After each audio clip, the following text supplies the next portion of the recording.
Hi everyone, my name is Harley and welcome to TransByDef. This week's topic is realistic goals, expectations when transitioning.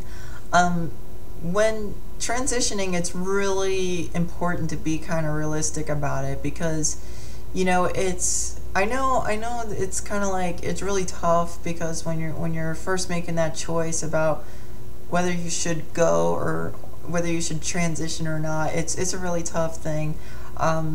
You know, my best advice is you have to be realistic about it because, if you're going in there too optimistic and things don't happen right, you're gonna get depressed, because you're gonna, like I went extremely optimistic and all of a sudden, like, there were certain things that weren't happening and I was getting a little, depressed and down because I wasn't really taking it realistic enough.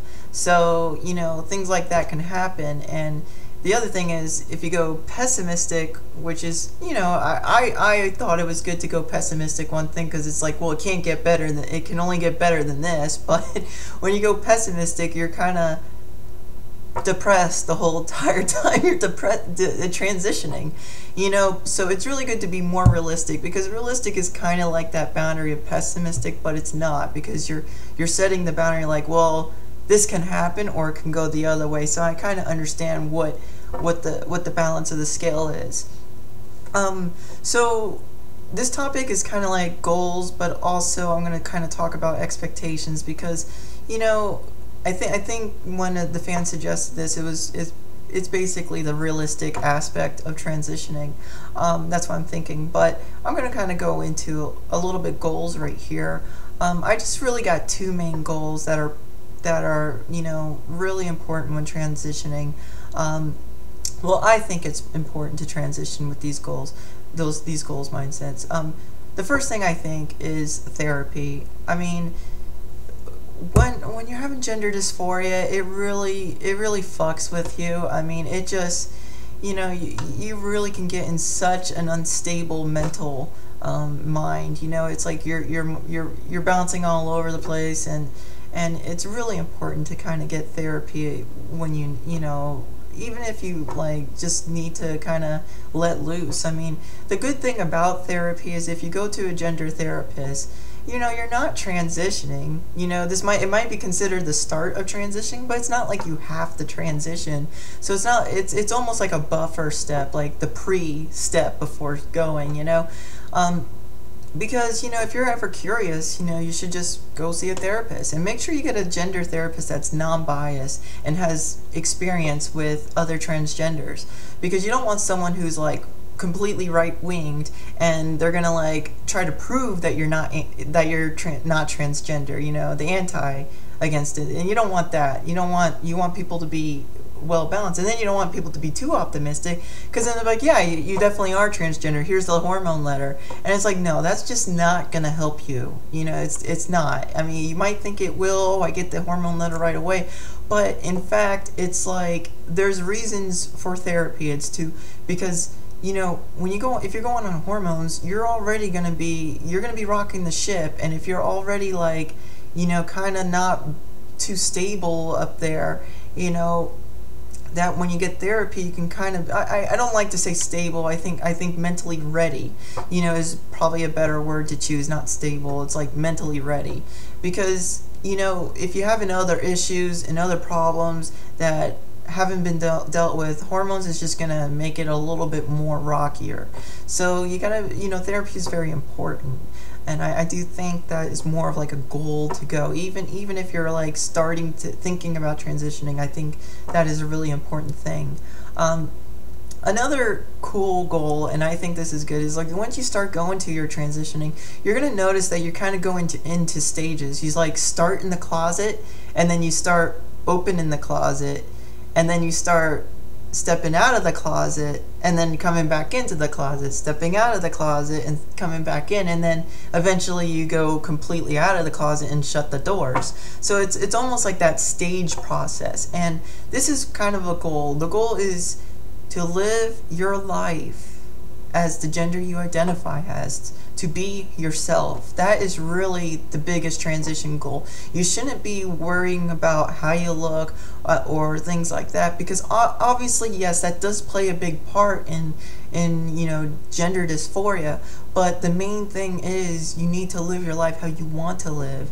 And a lot of times you're blocked with, oh, I can't do that because I'm not a female, and it's like, but you can, it's just you gotta push yourself to reach these goals. And it's important to set goals and to figure out a way to achieve those goals. So if you don't know how to get to that point, you gotta kind of say, okay, I know I can get to here by doing this, and that's kind of going to that goal. And I know I can get to here, and then you kind of set it out, and then you make these minor goals that go into this big major goal. And that's really an important thing. Gosh, I already did 5 minutes here. So I'm going to kind of go into more realistic aspects. There's this physical versus mentality realistic thing going on. A lot of times, when transitioning, you like to see the positives, but you don't like to understand the negatives or the more realistic aspect that can happen. Sorry, I just ate. So let's talk about some physical stuff. For male to female transitioning, breast. Goodness gracious, I like to have boobs, and I'm sure anyone else who's probably going from male to female wants to have boobs. And the thing is, with breast, hormones is really difficult to tell if you're gonna have breast or not. It may happen, it may not happen. You may get some development, like I got a little bit, just enough to be like, ooh, but some people don't get anything, and it doesn't really. I mean, yes, age is kind of the dependent there, a factor, but not really. It's just based on your genetics, based on, well, if I'm doing it, the hormone combination might not have an effect or something, So you got to take into account that your boobs might not grow, or they might grow. That might be a good positive, that you get really good boobs, but that is a realistic factor. And hormones is really difficult, like I said, and there's a lot of factors that can play into it, and you just have to understand those factors. Another thing is facial. The facial, the face does change a little bit, just like the body, but there's fat redistributing, and you'd be surprised actually how much things change in the face. Not everything really changes. For example, my eyebrows were actually lower, and for some reason I'm gonna guess, but I think it's because I would exercise my eyebrows. Like, I would pull them up a little bit, but not enough to crease, because I didn't want the creases on the forehead, but I would just hold it like that and hold my posture just like this, and eventually it's just natural now. And then the same thing with under here, you kind of exercise this muscle to bring it in. So there's facial exercises that can happen, but let me go back into more of a realistic aspect. The thing is, your bone structure isn't going to change. I mean, it may look like my bone structure has changed, but in fact it's actually, the fat redistributing, the muscles kind of slow and dense, but you're gonna still have pretty much the same profile, like the side view, and you just have to understand that bones don't really change unless you're going through osteoporosis, and that can be a side effect with estradiol. And that's kind of bad, because you'd be all frail. But you got to understand that's bone structure isn't going to change. And let me go into more of the body. Again, the bone structure really doesn't change. I mean, there has been some theories about whether or not height changes.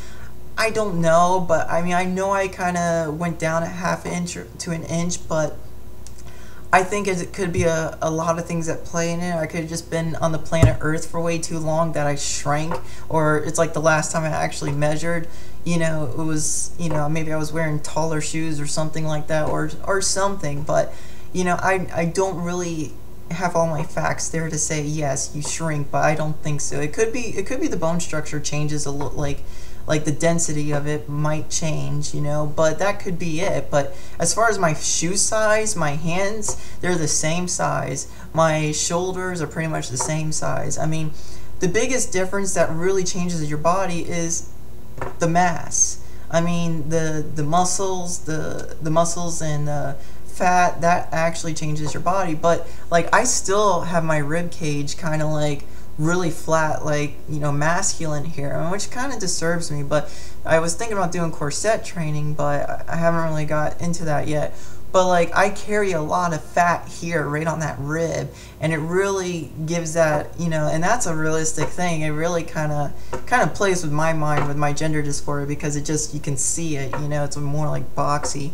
So you have to understand that, you know. And then the hips, like, you might get fat around the hips, but it might be, you know, it could look weird. And you got to remember, all women are different in their shape and appearance, and you have to understand that even transgenders, trans women, are going to have different shapes and appearances. So you have to understand that what you may think is most likely might not happen, you know. So you have to be realistic about your shape, you know. Yes, it's gonna be good and stuff, but another thing, oh my gosh, I'm really going over time, but another thing I want to say is body hair.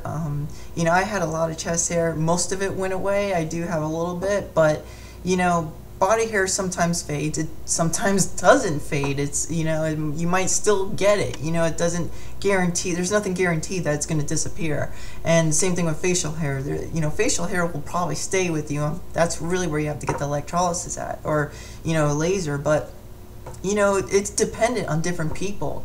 When you're taking hormones, another thing I want to mention is when you're taking hormones, people will notice. You know, now there might be some people that are more passive, you know, just don't really care, you know, or things like that. But this kind of plays into more of the mentality, the realistic mentality about it, because, you know, people are going to notice, and, you know, people aren't used to this.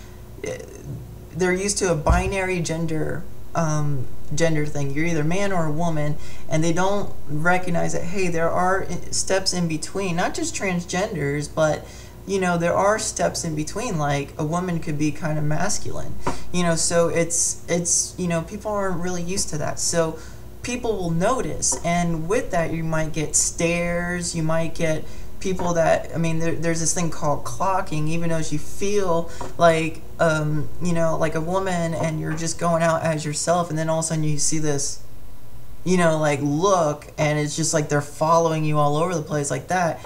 And that is something that happens pretty much, you know, it most likely will happen in your transition.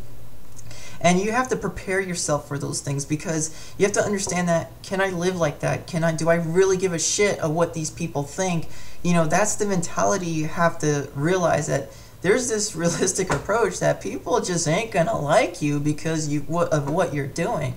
Some people have these really high beliefs, and it's like, they might not like you just because you're transgender, and it's really stupid. But people have all these opinions, you know. And hopefully, you know, by, you know, me helping out with putting videos on YouTube, other people will understand. You know, I've been in some debates, and I noticed the people that really don't understand have a lack of reasoning and logic behind their skill set. So it's almost like primitive, you know, primitive thinking, you know. So it's really interesting, and you're gonna have people like that, and they're gonna really take a toll on your mentality on that, you know. So you keep in mind that, you know, when you're transitioning, you know, you're going to go through a lot, you know, and there are things that you're not going to like. Another thing I kind of wanted to mention, and this will be the last part, is stealth. There's a lot of, like, expectations in stealth, like, oh, once you go stealth, that's it. But in fact, you know, I'm going to be honest, like, I don't think a transgender would ever become 100% stealth.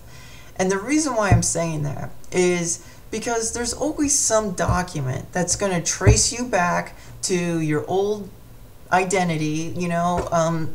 I mentioned before, like, if you're going for a security clearance or a background check, your old name is going to pop up. Or if you're in, like, United States or something, and you get pulled over by the police officer or something, I think, and I've heard about this, where they have like the last 5 driver's license pictures, photos of you. So it's like it's in the system, you know. So it's not like you're gonna completely run away from, or I hate to say run away, but go stealth.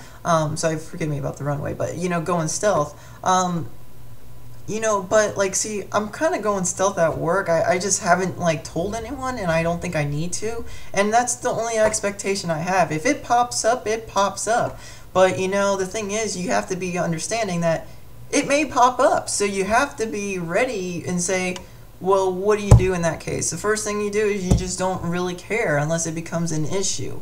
You know, if it's starting to become an issue with the work environment and stuff like that, then it kind of hits you, because then it's like really hard to find good places where, you know, working in an environment. Some people, once they find out you're trans or something like that, they freak out. Or if they know you're trans, because, you know, another realistic aspect is some transgenders have a hard time blending in and without being clocked, and that's, you know, that's really difficult, you know. So you have to understand that there is that realistic thing that can happen.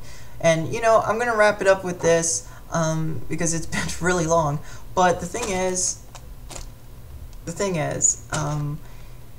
it is realistic. This whole thing, you have to be realistic, and the purpose is, you just have to understand what you're doing and be prepared for what's going to happen.